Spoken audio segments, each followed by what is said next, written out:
একসময় তিনি ছিলেন পেপ গার্দিওলার সিস্টেমের অন্যতম ভরসা। খেলতেন ম্যাচের পর ম্যাচ, সিটিকে এনে দিতেন গোলের পর গোল। পাসিংয়ে তিনি যেমন ছিলেন দক্ষ, প্রেসিংয়েও ছিলেন তেমনই ক্ষিপ্র। কিন্তু ভাগ্যের নির্মম পরিহাসে এখন নিজেকে হারিয়ে খুঁজছেন এই তারকা। বলছে ইংলিশ তারকা ফিল ফোর্ডেনের কথা। বিশ্বকাপের আগে তিনি কি পারবেন নিজেকে গুছিয়ে নিতে? একটা সময় ছিল যখন পেপ গার্দিওলা নিজেই বলেছিলেন, আমি ফিলের মতো খেলোয়াড় আগে কখনো দেখিনি। মাঠের জোন 14-এ যদি কাউকে ভরসা করতে হয় তাহলে চোখ বন্ধ করে সেটা হবে ফিল ফোডেন। সেই অন্যতম ভরসা থেকে এমন কি হলো যে ফিল ফোডেনের ইংল্যান্ডের হয়ে বিশ্বকাপ খেলাটাই এখন সুতোর উপর ঝুলছে। আগে যেখানে ফিল ফোডেনকে ছাড়া পেপ গার্দিওলার চলতোই না, এখন কেন তিনি বেঞ্চে বসে বসে নিজের ফর্ম ঠিক করার কথা ভাবছেন।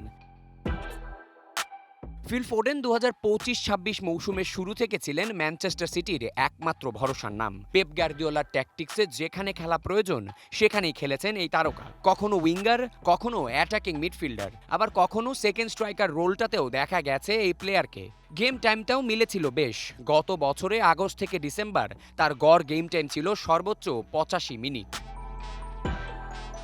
কিন্তু হুট করেই সবকিছু যেন বদলে গেল।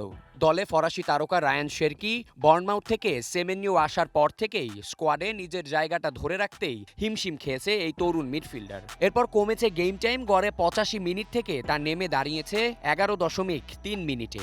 এখন এই মিডফিল্ডারের জায়গা বেঞ্চে। কিন্তু এত কিছুর পরেও এই মৌসুমে এর্লিং হালান্ডের পর ম্যানচেস্টার সিটির সর্বোচ্চ গোলদাতা এই তরুণ মিডফিল্ডার। তার ব্যাগে আছে 10টি গোল, অ্যাসিস্ট 5টি।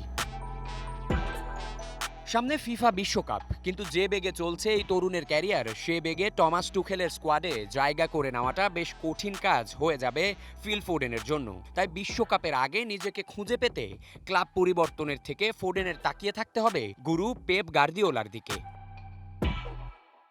আবিয়াজ ইত্তেসাম, ওয়ান স্পোর্টস ডেস্ক।